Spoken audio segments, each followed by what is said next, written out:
लोकतंत्र के महापर्व में आज नतीजों का दिन है। कर्नाटक का किंग कौन बनेगा, इसका फैसला आज सामने आ जाएगा। आपको बता दें कि 224 विधानसभा सीटों पर आज नतीजे आने और अब से कुछ ही मिनट बाद वोटों की गिनती का काम शुरू हो जाएगा। नमस्कार, मैं हूं आपके साथ अक्षय सिंह। नमस्कार, मैं हूं आपके साथ नेहा दुबे। कर्नाटक विधानसभा चुनावों की गिनती, जी हाँ, वोटों की गिनती का काम बस शुरू हो रहा है और सभी 224 विधानसभा सीटों के लिए गिनती शुरू हो रही है। दरअसल बता दें आपको कि कई दिग्गजों की किस्मत इस वक्त दांव पर लगी हुई है और ये भी कहा जा सकता है कि जैसे जैसे रुझान आएंगे हम आपको पल पल की अपडेट देंगे। एपीएन न्यूज पर सबसे बड़ी कवरेज आप देख रहे हैं। एपीएन न्यूज पर देखिए हर नतीजा सबसे पहले। बड़ी खबर इस वक्त आपको बता रहे हैं, वोटों की गिनती का काम शुरू हो चुका है। 8 बज चुके हैं और वोटों की गिनती का काम शुरू हो चुका है। आपको बताते हैं कि कर्नाटक का किंग कौन बनेगा, आज जनता का फैसला सामने आने जा रहा है। एपीएन न्यूज पर देखिए हर नतीजा सबसे पहला रुझान भी आप एपीएन न्यूज के माध्यम से देख पाएंगे, क्योंकि कर्नाटक विधानसभा चुनाव में वोटों की गिनती का काम शुरू हो चुका है। आपको बता दें कि विधानसभा की 224 सीटों पर वोटिंग हुई है। 73% से ज्यादा लोगों ने मतदान प्रक्रिया में बढ़ चढ़कर हिस्सा लिया। 5 करोड़ 30 लाख से ज्यादा वोटर्स ने अपने मताधिकार का इस्तेमाल किया है। पहली बार के वोटर्स की संख्या की अगर बात की जाए तो 11,71,000 ऐसे मतदाता थे जो पहली बार वोट डालने के लिए पहुंचे। पुरुष मतदाताओं की संख्या 2 करोड़ 66 लाख, जबकि महिला मतदाता 2 करोड़ 63 लाख। यानी पुरुष और महिला मतदाताओं में कोई खास अंतर ज्यादा दिखाई नहीं देता। दिव्यांग वोटर्स की बात की जाए तो 5,71,000 दिव्यांग वोटर्स ने मतदान प्रक्रिया में हिस्सा लिया है, जबकि 16,000 से ज्यादा मतदाता ऐसे थे जिनकी उम्र 100 साल से ज्यादा।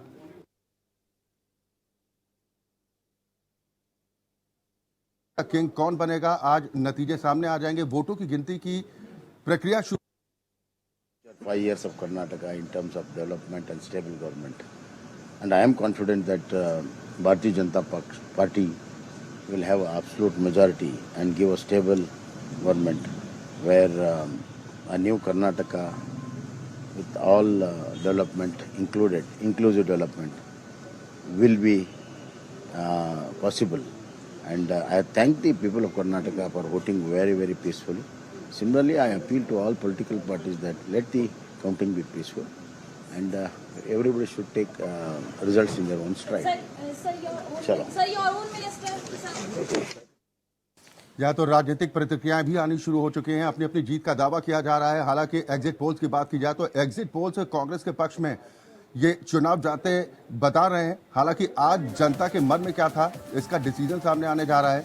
वोटों की गिनती का काम शुरू हो चुका है और ये महा कवरेज आप लगातार देख पाएंगे एपीएन न्यूज पर। और सबसे पहला रुझान और सबसे पहला नतीजा भी हम आपको बताएंगे। और बड़ी खबर इस वक्त आपको बता रहे हैं, बीजेपी के पक्ष में पहला रुझान। ये बड़ी खबर इस वक्त आपको बता रहे हैं, किसके सिर सजेगा ताज, आज इसका फैसला होने जा रहा है। वोटों की गिनती का काम शुरू हो चुका है। आपको बता दें कि 36 मतगणना स्थल बनाए गए हैं जहां पर वोटों की गिनती शुरू हो चुकी है। सभी 224 विधानसभा सीटों के लिए वोटों की गिनती का काम शुरू हो चुका है। बीजेपी जिसने 224 सीटों पर चुनाव लड़ा। जी हाँ, तो लोकतंत्र के महापर्व में आज नतीजों का दिन है। कर्नाटक का किंग कौन होगा, इस पर सभी की निगाहें हैं। बता दें आपको विधानसभा चुनाव, जी हाँ, कर्नाटक विधानसभा चुनाव में वोटों की गिनती शुरू हो चुकी है और रुझान आने शुरू हो गए हैं। 10 सीटों पर रुझान आए हैं। 5 पर बीजेपी ने बढ़त बनाई हुई है तो 5 पर कांग्रेस ने बढ़त बनाई हुई है। 36 मतगणना स्थल बनाए गए हैं। जैसा कि लगातार हम आपको बता रहे हैं, वोटों की गिनती शुरू हो चुकी है और अभी जो रुझान सामने आ रहे हैं उसमें कांटे की टक्कर दिखाई दे रही है। कौन बनेगा कर्नाटक का किंग, इस पर सभी की निगाहें हैं। आज नतीजे सामने आ जाएंगे और कर्नाटक की 224 विधानसभा सीटों पर यह फैसला जनता ने कर दिया है कि आखिर कौन जीतेगा, जनता किसका प्रतिनिधित्व चाहती है, कौन उनका नेतृत्व करेगा। राजनीतिक दलों की धड़कनें बढ़ी हुई है। सुबह से ही हम पल पल की अपडेट आपको पहुंचा रही हैं, आप तक पहुंचा रही हैं और बता रहे हैं कि राजनीतिक दलों की तरफ से किस तरह की प्रतिक्रिया आ रही है। खास तौर पर बीजेपी और कांग्रेस के बीच में किस तरह से कांटे की टक्कर है, ये रुझानों में आपको पता चल रहा है। एड़ी चोटी का जोर लगाया गया, तमाम चुनाव प्रचार किए गए, रैलियां की गई, रोड शो की गई, जनसभाएं की गई, लेकिन कौन अपने पक्ष में माहौल बना पाया है, इस पर सभी की निगाहें हैं। कर्नाटक जिसे दक्षिण का गेटवे कहा जाता है, उस पर वाकई इसलिए भी ज्यादा फोकस किया जा रहा है क्योंकि लोकसभा चुनाव भी बेहद नजदीक है और यहाँ जो कर्नाटक का मूड होगा वो डिसाइड कर देगा, वो तय कर देगा कि पूरे दक्षिण का क्या मूड है, क्या जनता चाहती है। पिछले करीब 4 दशकों से कर्नाटक की सियासत का ये दस्तूर रहा है कि हर 5 साल में सत्ता का परिवर्तन होता रहा है। बीजेपी जहां इस मिथक को तोड़ने में जी जान से जुटी हुई है, क्योंकि बीजेपी का कहना है कि हम मिथक तोड़ने ही आए हैं। उत्तर प्रदेश में मिथक तोड़ा, उत्तराखंड में मिथक तोड़ा और अब ये मिथक तोड़ने की बारी कर्नाटक में है। लेकिन क्या ये तोड़ पाएगी, इस पर सभी की निगाहें हैं। साथ ही हम आपको ये भी बता दें कि जिस तरह से लगातार रुझान आ रहे हैं, पल पल की अपडेट हम आप तक पहुंचा रहे हैं। जेडीएस 4 सीटों पर आगे, जबकि अन्य पर 4 आगे चल रहे हैं और ऐसे में कौन जीतता है कौन हारता है, इस पर सभी की निगाहें हैं। बीजेपी मिथक को तोड़ने में जी जान से लगी हुई है। कांग्रेस की मंशा इस ट्रेंड को बरकरार रखने की है, जिसका जिक्र हम लगातार कर रहे हैं। हालांकि ज्यादातर सर्वे में कांग्रेस इस बार भी कर्नाटक में 4 दशकों का ट्रेंड बरकरार रखते हुए बढ़त बनाती हुई दिखाई दे रही थी। ये सर्वे में था, लेकिन फिलहाल कांटे की टक्कर हमें दिखाई दे रही है। जो रुझान निकल के सामने आ रहे हैं ये बता रहे हैं कि एकदम कांटे की टक्कर है। अभी आपको बता दें कि 44 सीटों पर रुझान आ रहे हैं, जिसमें 24 सीटों पर भारतीय जनता पार्टी आगे बढ़ती हुई दिखाई दे रही है। 4 सीटों पर जेडीएस, 4 सीटों पर अन्य आगे बढ़ते हुए दिखाई दे रहे हैं। सभी की निगाहें कर्नाटक पर टिकी हुई है। निकाय चुनाव भी उत्तर प्रदेश में, उसकी भी वोटों की गिनती लगातार जारी है, लेकिन कर्नाटक पर खास तौर पर फोकस है क्योंकि यहीं से तय होगा कि आखिर लोकसभा चुनाव के मद्देनजर किस तरह का मूड जनता का है। हालांकि शुरुआती दौर की अगर बात की जाए तो रुझान अब धीरे धीरे सामने आने शुरू हो चुके हैं। शुरुआती रुझानों में भारतीय जनता पार्टी बढ़त बनाती दिखाई दे रही है। हालांकि नतीजे किसके फेवर में होंगे इसके लिए अभी कुछ घंटों का इंतजार करना होगा, लेकिन वोटों की गिनती का काम शुरू हो चुका है और ये महा कवरेज आप एपीएन न्यूज पर देख पा रहे हैं। लगातार हम रुझान भी आपके सामने रखेंगे और सबसे पहला नतीजा एपीएन न्यूज पर आप देख पाएंगे, क्योंकि लोकतंत्र के महापर्व में आज नतीजों का दिन है। सभी राजनीतिक दलों की, जैसा हम बार बार चर्चा कर रहे हैं कि धड़कनें बढ़ी हुई हैं। बीजेपी और कांग्रेस दोनों के लिए मुकाबला बेहद दिलचस्प है, क्योंकि कर्नाटक का इस बार का विधानसभा चुनाव बेहद खास इस वजह से माना जा रहा है कि अगले साल यानी कि 2024 में लोकसभा के चुनाव होने हैं और माना जा रहा है कि लिटमस टेस्ट के तौर पर इसको देखा जा सकता है। यानी कर्नाटक विधानसभा चुनाव के नतीजे अगर बीजेपी के पक्ष में आते हैं तो दक्षिण में बीजेपी का कम से कम एक द्वार मजबूत होगा। हालांकि अगर बीजेपी पिछड़ती दिखाई देती है तो बीजेपी के लिए 2024 में काफी मुश्किलें हो सकती हैं। हालांकि अपनी अपनी जीत का दावा सभी राजनीतिक दलों की तरफ से किया जा रहा है। एग्जिट पोल भी सामने आए हैं जिसमें कांग्रेस बढ़त बनाती दिख रही है और दावा ये किया जा रहा है एग्जिट पोल्स के माध्यम से, ज्यादातर जो सर्वे सामने आए उसमें यही कहा गया कि कांग्रेस पूर्ण बहुमत की सरकार के आसपास पहुंच सकती है। अगर त्रिशंकु विधानसभा के आसार बनते हैं तो मुकाबला और भी ज्यादा दिलचस्प होगा। बिल्कुल, तो मुकाबला बहुत दिलचस्प होगा अगर त्रिशंकु विधानसभा के हालात यहाँ पर बनते हैं। मुद्दे बहुत ज्यादा हावी रहे, लेकिन हम आपको पल पल की अपडेट दे रहे हैं। लगातार हम आपको बता रहे हैं रुझानों में क्या स्थिति बनी हुई है।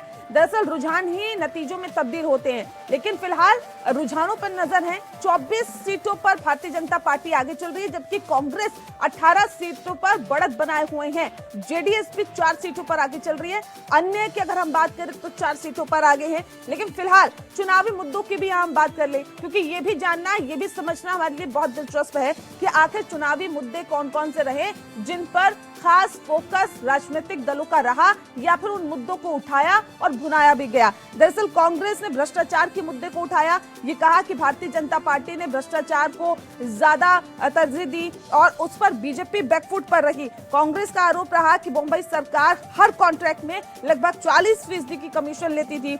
ये भी एक विषय कर्नाटक की सियासत में बहुत ज्यादा हावी रहा। ये कहा गया कि मठों से 30% रिश्वतखोरी भी यहाँ पर भारतीय जनता पार्टी की सरकार ने ली और तमाम आरोप लगे, जिसके बाद एक प्रयोग के तौर पर भारतीय जनता पार्टी ने येदियुरप्पा को हटाया, उनसे इस्तीफा लिया और मुंबई को मुख्यमंत्री बनाया। लेकिन ये प्रयोग कितना कामयाब हुआ, ये भी वाकई देखना दिलचस्प रहेगा। बिल्कुल, वोटों की गिनती का काम शुरू हो चुका है। 65 सीटों पर रुझान सामने आ चुके हैं, जिनमें बीजेपी 25 पर, कांग्रेस 30 पर बढ़त बनाती दिखाई दे रही है। हम इसी पर चर्चा करेंगे। कुछ खास मेहमान हमारे साथ जुड़ गए हैं। सबसे पहले अपने दर्शकों की मुलाकात अपने सभी सम्मानित अतिथियों से कराते हैं। पंकज सिंह जी हमारे साथ जुड़े हैं, आप राजनीतिक विश्लेषक हैं। रुद्र प्रताप सिंह जी, आप राजनीतिक विश्लेषक हमारे साथ जुड़े हैं। कांग्रेस को रिप्रेजेंट करने के लिए डॉक्टर अवनीश यादव हमारे साथ जुड़े हैं, जबकि विक्रम कलमाड़ी जी डिजिटल एडिटर इंडिया लीगल हमारे साथ मौजूद हैं। सबसे पहले मैं कांग्रेस का रुख करना चाहूंगा। डॉक्टर अवनीश यादव जी, धड़कनें कितनी बढ़ती दिखाई दे रही? सभी दर्शकों को और आपको और जो जितने भी साथी हैं हमारे, आप सभी को नमस्कार। और आज बड़ा महत्वपूर्ण दिन है, कई मायने में आज का दिन महत्वपूर्ण है, क्योंकि दक्षिण का दुर्ग कहने वाला कहा जाता है कर्नाटक को, और कर्नाटक की राजनीति हमेशा से ही दिलचस्प रही है। कभी भी कोई भी पार्टी दोबारा यहाँ सरकार नहीं बना पाई है, तो कई मायनों में ये चुनाव महत्वपूर्ण है। और आपका जो सवाल है बिल्कुल ठीक है, दिल की धड़कनें सभी की बढ़ी हुई है, चाहे वो कांग्रेस पार्टी के लोग हों, बीजेपी के हों या कोई भी हो। और तमाम ऐसी चीजें हैं जो देखने वाली रहेंगी कि कौन से मुद्दे इस चुनाव में हावी रहेंगे और किस तरह की कर्नाटक के जनता का जो रुख है वो क्या रहेगा। क्योंकि जो आखिरी कहते हैं ना कि जो आखिरी फैसला है, आखिरी निर्णय है, वो जनता जनार्दन करती है, और जनता का फैसला ही आखिरी फैसला डॉक्टर रहता है। अवनीश, जिस मिथक का आपने जिक्र किया कि लगभग 4 दशकों का जो ट्रेंड है वो बरकरार रहेगा, मिथक तोड़ने के लिए तो होते ही है ना?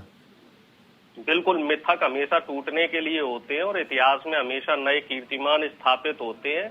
लेकिन इसमें एक दिलचस्प बात ये भी रही है कि पिछले काफी समय से कोई भी सरकार 5 साल तक लगातार नहीं चल पाई जी। मतलब क्लियर मेजोरिटी देखी जाए तो पिछले काफी समय से क्लियर मेजोरिटी नहीं मिली है। लेकिन इस बार मुझे लग रहा है कि जनता क्लियर मेजोरिटी देने के मूड में है। ये भरोसा एग्जिट पोल ने जगाया जी? ये भरोसा आपका एग्जिट पोल ने जगाया? नहीं, एग्जिट पोल से पहले ही मैं कह रहा था कि इस बार जनता जो है वो क्लियर मेजोरिटी देने के ही मूड में है, क्योंकि जनता को स्थायी सरकार चाहिए। तो जनता जो है वो ये चाहती है कि कोई ऐसी मजबूत सरकार रहे जो हमारे लिए काम करे, जो भ्रष्टाचार से दूर रहे, जो वाकई जो जनता के जो अहम मुद्दे हैं, महंगाई, बेरोजगारी। चलिए, यानी आपको लग रहा है कि मुद्दे हैं, आम इन पे बात जनता की से जाए। जुड़े हुए मुद्दे इस बार के चुनाव में हावी रहे हैं और जनता ने इन्हीं तमाम बातों को ध्यान में रखकर वोट किया है। मैं रुद्र प्रताप सिंह जी आपके पास आऊंगा। हालांकि राजनीतिक दलों के तो अपने अपने दावे होते हैं। बीजेपी भी दावा कर रही है कि हम तो पूर्ण बहुमत की सरकार बनाने जा रहे हैं। कांग्रेस कह रही है कि भाई हम तो 120 से भी ज्यादा सीटें जीतने जा रहे हैं। कितनी चुनौती है दोनों दलों के सामने और क्या कहता है कर्नाटक का मिजाज? देखिए, अभी तो स्थिति कुछ भी हो सकता है। अभी ऐसा कुछ नहीं कहा जा सकता है कि बीजेपी हार रही है या कांग्रेस जीत रही है। और इसमें एक महत्वपूर्ण भूमिका जेडीएस की बहुत होने वाली है, क्योंकि जेडीएस जितनी ज्यादा सीट लाएगी उतनी ही दोनों पार्टी बहुमत से दूर हो जाएंगी। तो अगर इस स्थिति में अगर जेडीएस 20-25 सीटें अगर ला लेती है तो इस बार वो फिर उस भूमिका में आ जाएगी जैसे वो पहले रहा करती थी, और उस स्थिति में कुछ भी हो सकता है। और जहां तक अभी देखा जाए तो इस बार कांग्रेस के लिए बहुत अच्छा करने का मौका था कर्नाटक में, लेकिन मुझे ऐसा लग रहा है कि उस तरह से वो कर नहीं पाए, क्योंकि जो लास्ट में उनके 2-3 स्टेटमेंट प्रधानमंत्री के लिए आ गए या बजरंग दल को बैन करने वाले आए, उससे उन्होंने मतलब जो चुनाव में उनको जो बढ़त मिल रही थी वो कहीं न कहीं उनको उस तरह से नहीं मिल पाई जो हो सकता था। नहीं तो संभावना यही थी कि इस बार ट्रेंड बदल करके कर्नाटक में एक पूर्ण बहुमत की सरकार आ सकती है। लेकिन अभी चले रोकूंगा यहाँ पर। वोटों की गिनती क्योंकि लगातार जारी है और रुझान सामने आ रहे हैं, दर्शकों को बीच बीच में रुझान बताना भी जरूरी है और सवाल जवाब का सिलसिला भी लगातार जारी रहेगा, क्योंकि इस बार का कर्नाटक का चुनाव बेहद महत्वपूर्ण है।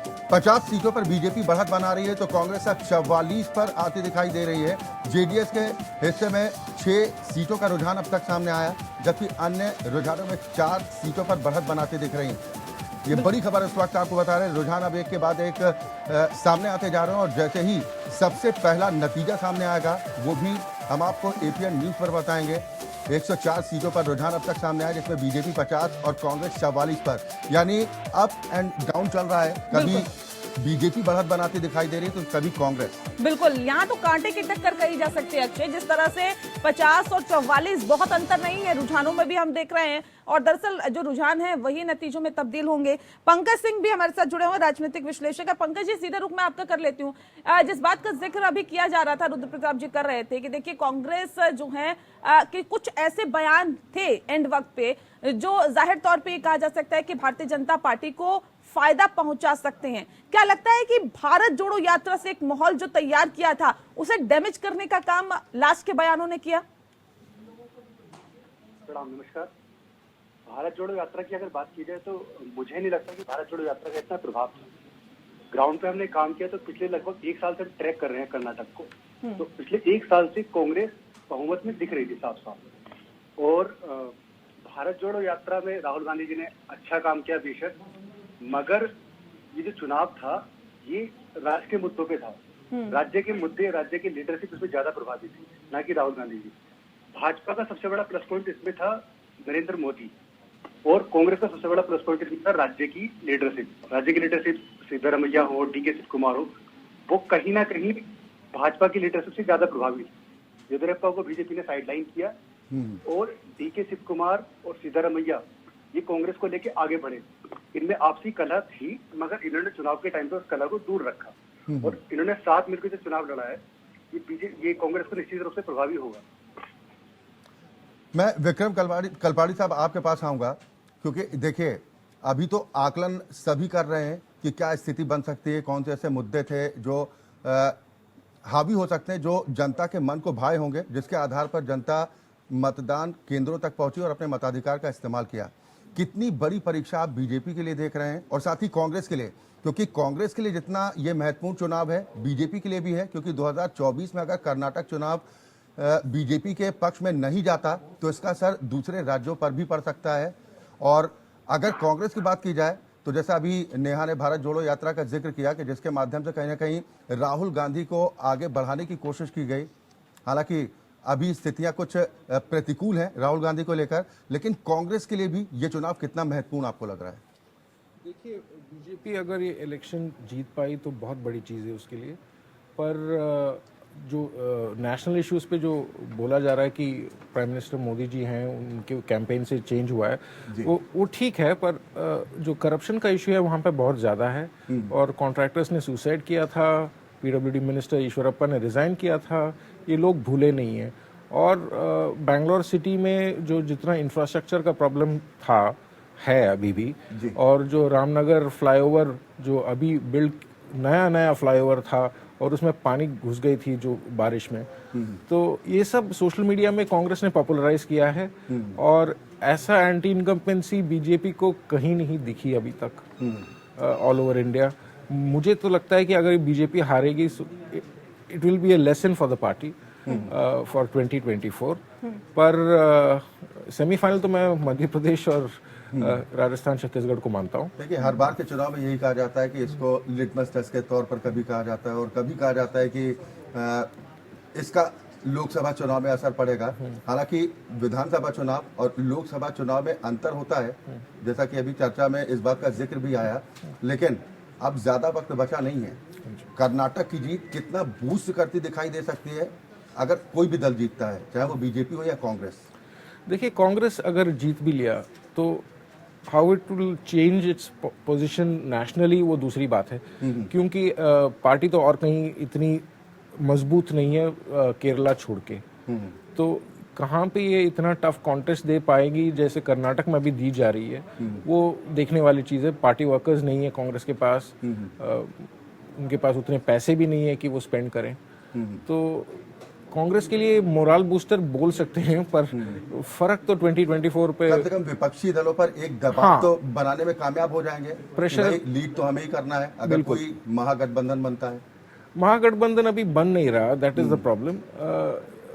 इलेक्शन से पहले महागठबंधन नहीं बनेगा, जो मुझे लगता है कि जो भी होगा पोस्ट पोल ही होगा, उससे पहले नहीं होगा। ठीक है। रुद्र प्रताप जी, एंटी इनकम्बेंसी का जिक्र किया, ये क्या लगता है कि कर्नाटक की सियासत में महत्वपूर्ण है फिलहाल की स्थिति को देखते हुए? ठीक है, मैं आपका रुख करूंगी, लेकिन इससे पहले रुझानों का जिक्र हम कर लेते हैं। बीजेपी 60 सीटों पर आगे चल रही है, ये बहुत महत्वपूर्ण हो जाता है जानना, क्योंकि लगातार रुझानों पर हम फोकस बनाए हुए हैं, पल पल की अपडेट हम आप तक पहुंचा रहे हैं। जेडीएस 8 सीटों पर आगे, जबकि अन्य 4 सीटों पर आगे है। बीजेपी और कांग्रेस के बीच कड़ा मुकाबला है। देखिए किस तरह से 60-60 सीटों पर दोनों ही पार्टियां, भारतीय जनता पार्टी और कांग्रेस आगे चल रही है, यानी कि पूरी तरह से कांटे की टक्कर अभी रुझानों में देखने के लिए मिल रही है। हालांकि नतीजे जब आएंगे उसको भी हम आपको अपडेट कराएंगे, लेकिन फिलहाल जो स्थिति बनी हुई है, कांटे की बनी हुई है। सीधा रुक कर लेते हैं अरुणेश जी का। अरुणेश जी, मैं आपका रुक कर लेती हूँ, उसके बाद रुद्रप्रताप जी का रुक करूंगी। अरुणेश जी, कांटे की टक्कर, अभी तक तो आप ये कह रहे थे, देखिए दावे और वादों का दौर लगातार जारी था, लेकिन ये कहा जा रहा था कि हम तो जो सरकार बनाने जा रहे हैं, यहाँ पे तो कड़ी टक्कर देती हुई दिखाई दे रही है। भले ही आप कह दीजिए एंटी इनकम्बेंसी थी, भले ही आप कह दीजिए भ्रष्टाचार का मुद्दा था, भले ही आप कह दीजिए तमाम मुद्दे कर्नाटक की सियासत में थे, लेकिन फिलहाल कांटे की टक्कर दिख रही है। हालांकि शुरुआती रुझान है ये। हाँ, देखिए नेहा जी, अभी सिर्फ 8:30 बजे का टाइम हुआ है, और जो एग्जैक्ट फिगर है वो मुझे लग रहा है 10 से 11 बजे के बीच में आएंगे। तो अभी ये कहना बहुत जल्दबाजी होगी कि टक्कर बीजेपी कांग्रेस के बीच में है या फिर क्या पहलू है। मुझे लगता है कि 10 बजे से 11 बजे के बीच में जो पिक्चर है वो क्लियर हो जाएगी, और मैं आपको पिक्चर क्लियर होने तक का आप इंतजार करिए। रुद्र जी, आपका मैं रुक कर लेती हूँ। जिस बात का जिक्र हम कर रहे थे कि एंटी इनकम्बेंसी का जिक्र जब किया जा रहा था, तो कर्नाटक की सियासत में कितना आपको लगता है महत्वपूर्ण है? कर्नाटक में तो ये पूरी तरह से महत्वपूर्ण हो जाता है, क्योंकि वहाँ पर स्थिति यही बनी थी। एक तो वहाँ का जो पिछला ट्रेंड है कि 5 सालों में सरकारें बदलती हैं, दूसरे कांग्रेस ने वहाँ पर बहुत मजबूती से करप्शन का मुद्दा उठाया था और उसका उनको अच्छा रिजल्ट मिल रहा था। लेकिन जो लास्ट के मोमेंट में अगर यहाँ पर कांग्रेस बहुमत से दूर रहती है तो वो उसकी चुनावी जो स्ट्रेटजी थी उसमें कमी है, क्योंकि ऐसा कोई चीज नहीं थी जो कांग्रेस को बहुमत न दिला सके कर्नाटक में। लेकिन जो लास्ट के जैसे होते हैं कि लास्ट के जैसे 2-3 ओवरों के जो खेल होते हैं, उस तरह के खेल में कांग्रेस कहीं न कहीं हर चुनाव में पिछड़ जाती है, और वो यहाँ उसको फिर से दिखाई दे रहा है अगर बीजेपी कांग्रेस को बहुमत से दूर रखती। क्योंकि यहाँ सवाल बीजेपी का सरकार बनाने का नहीं है, यहाँ सवाल अगर बीजेपी कांग्रेस को बहुमत से दूर रख लेती है तो भी बीजेपी के लिए जीत है, क्योंकि उसके बाद गेंद आपके जेडीएस के पाले में आ जाएगी और जेडीएस अपने हिसाब से वहां गेम खेलेगी। लेकिन अगर कांग्रेस इतनी अच्छी पिच पे भी अगर अपने को बहुमत साबित करने में असफल हो जाती है तो वो कांग्रेस को सोचना पड़ेगा कि उसकी स्ट्रेटजी और प्लानिंग फिर से बदलनी पड़ेगी। लेकिन सवाल तो इसी बात को लेकर उठेगा ना कि क्या कांग्रेस पिछली गलतियों से सीख ले पाई, क्योंकि जैसा हर बार के चुनाव में कहा जाता है, लेकिन जब फाइट होती है कांटे की तो उसके बाद एन वक्त पर कुछ ना कुछ ऐसे बयान सामने आ जाते हैं जिनको मुद्दा बना लिया जाता है और यहीं पर कांग्रेस डिफीट खाती दिखाई देती है। हालांकि दावे अभी किए जा रहे हैं सभी अपने राजनीतिक दलों की तरफ से। कांग्रेस दावा कर रही है कि पूर्ण बहुमत की सरकार हम बनाने जा रहे हैं, बीजेपी की तरफ से भी दावा किया जा रहा है। सभी मेहमान हमारे साथ लगातार बने हुए हैं। ब्रेक के बाद जब वापस लौटेंगे तो बीजेपी प्रवक्ता भी हमारे साथ होंगे, उनके दावे क्या कुछ कहते हैं, उनकी धड़कनें कितनी बढ़ी हुई हैं, ये भी हम जानने की कोशिश करेंगे। फिलहाल यहाँ पर वक्त एक छोटे ब्रेक का है, बहुत जल्द वापस लौटते हैं।